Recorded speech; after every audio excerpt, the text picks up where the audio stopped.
It's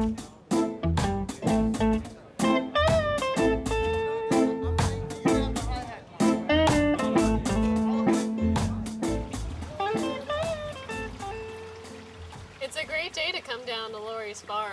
This is the Dobson Farm. This is where Occupy Summer Camp's going to be. It's happening June 22nd to the 24th. And I think Laurie's going to come out in a couple minutes and we're just going to chat a little bit because there are so many plans going on with this camp. There's talk of teach-ins and music and camp songs and just a whole lot of community events. So it'll be exciting to hear about it and just to enjoy the weather today.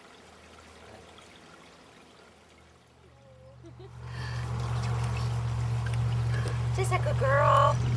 Oh yes, we have dogs. The Dobson Farm. Yeah. Well, hello. Hello. Good to see you. Glad you guys could come. Thank you. Glad you could have us. All right. You want to sit? Yeah, you want to sit? Yep. I normally just sit in a tree, but you know. I saw that. Put yourself right at home. Yeah. Yeah, they're very friendly climbing trees. So where were we last time? Do you remember? About things. We were talking. You mentioned something to me about this barn being a creamery over here. Yeah, the 1780s house, and then they had a 200 cow dairy farm here. So there's a lot of acres that were open and it's grown in. But there's about 3 here that's part of this property here. So we called it the Dobson Farm. My husband loved it and just put a lot of heart into it. He died 2 years ago. So today. So I'm just really happy that people can come in, and he would love this. The spirit of revolution and change and reform was all about what he was about. And we did a lot of, rabble-rousing together. Rabble-rousing. Yeah, including 4 years ago, there was a anti-war group. There's that 4,000 person march that went through town protesting George Bush's war policies. Yeah. And we had 80 people staying here. It was called Camp Alex. And then Cindy Sheehan had another camp. So there were 2 camps, and hers was Camp Casey, and this was Camp Alex, for Alex Arredondo, whose family did this whole traveling. It's kind of like they brought the crosses from all the soldiers that had died in the Iraq War, and they laid them out here. And it was, when you realize those represented lives that were lost, it made it real. We weren't just we were having a wonderful time. It was a great weekend, but it was also significant. We were doing something to make the world better, and we really felt that we were part of helping each other increase our commitment to doing more, to getting past our comfort zones. And to do that all here was very significant, and I'm glad that we're going to get a chance to do something like that this time. I'm so excited for this camp because I think it's going to be a great opportunity just for all of us to come together and to realize that common goal and to, move past our comfort zones, like you said. Right. And I just saw it working the last time when people were able to just find time and space. And there's great places here. You can go around and have a private zone. You can have a public zone. So I'm looking forward to having it be a camp where we have some scheduled events that we've talked about, and then others that we could even talk about at camp, and make time for that, because we've got 2 days, the 22nd, the Friday, people come in the afternoon, Saturday and Sunday, and then there are some people there'll be a whole bunch of people coming in from the Occupy Caravan here from other cities, where they are now going to be coming through Maine on the 25th, and meeting us here.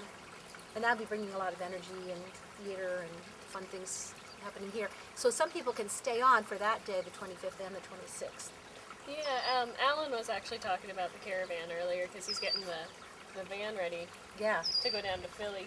Yeah, a lot of us are really excited about that. And I think this is a perfect place to get a sense of what we want to accomplish there. And so I'm hoping people can make use of it that way. I know there's some people coming from Bangor and Brunswick and other states, and hopefully we'll get more people around the states to join us. It's hard to get because Maine is such a big state, but you know, we're going to be working on a lot of outreach, and I'm going to be making some phone calls, but hopefully we can get a good showing from everywhere. I think we will. Also, this sort of thing is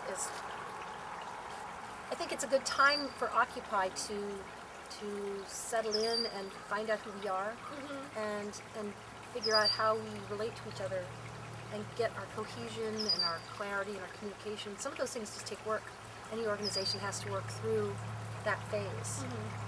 You know, we went from a very intense fall and a difficult winter, and then bringing it back into life, which, you know, your May strike was really wonderful, supercharged energy, and some other events that we've done.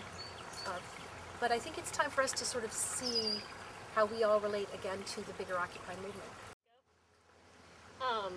Well, I've been talking to a lot of people, not just like in Portland, but I think there's a lot of tension because obviously we're all coming from different backgrounds, and Yeah. we all have different ideas of how we should approach changing the world. And I think I'm excited to hear from people who have different viewpoints than I do, and the teach-ins, I think, can be an incredible experience, not only just with, you know, basic facts, but with the way that we use those facts or go about changing. Yeah. No, I like that. And the teach-ins are good for people hearing each other. We can even have teach-ins about hearing each other. Yeah. And because we come from different cultures, I mean, even an age difference of 10 years is a big culture change in this society. I mean, the ways that we're all accustomed to our own cultural surroundings, and it gets somewhat insular, you know, somewhat isolated. The great thing about camps is when people come together, kids come together from all sorts of different parts of the world and connect. And you find that the differences aren't as big as the commonalities. And so that's one reason I'm very excited about the camp, because I know that can happen, and I've seen it happen with people, and so I'm looking forward to that. Yeah. Well, Do you want to take a walk yeah. around? I was gonna suggest that actually. But Okay. you must be reading my mind. So yeah, those bugs will get you to move, won't they? Yeah, definitely. Hello, baby. Are you going to take a walk with us? Come on. Come on, Lindsay. Let's show, you want to show Cara the camp kitchen? We're going to have... Oh yeah, the kitchen. It's wetlands. Yeah, the stream over here goes down and joins up with the big farm pond down there. Oh. Then there's sort of a wading pond right here where, you know, dogs and people like to splash around. Frogs. Dogs and frogs. That's right. And then way over there, so actually that field we can use too. There's lots of room here. We could have hundreds of people camping if they wanted to. And tons of water. I have this great couple of wells, so water pressure is real good. And there's a greenhouse if anybody wants to build that. So there's projects galore. We could cut those stumps to make the seats around the campfire. We have a lot of campfire terrace where we were just over there. And I would love campfire stories, campfire songs. I want to sing and dance. And dancing. and dancing in the kitchen. Last time we had some awesome dancing going on everywhere. Yeah, why not? You know, let it all rip. I think Yeah, I don't mind. it'll be a camp for people letting it out there, just whatever I like they want. helping people get their voices out there, Yeah. not necessarily.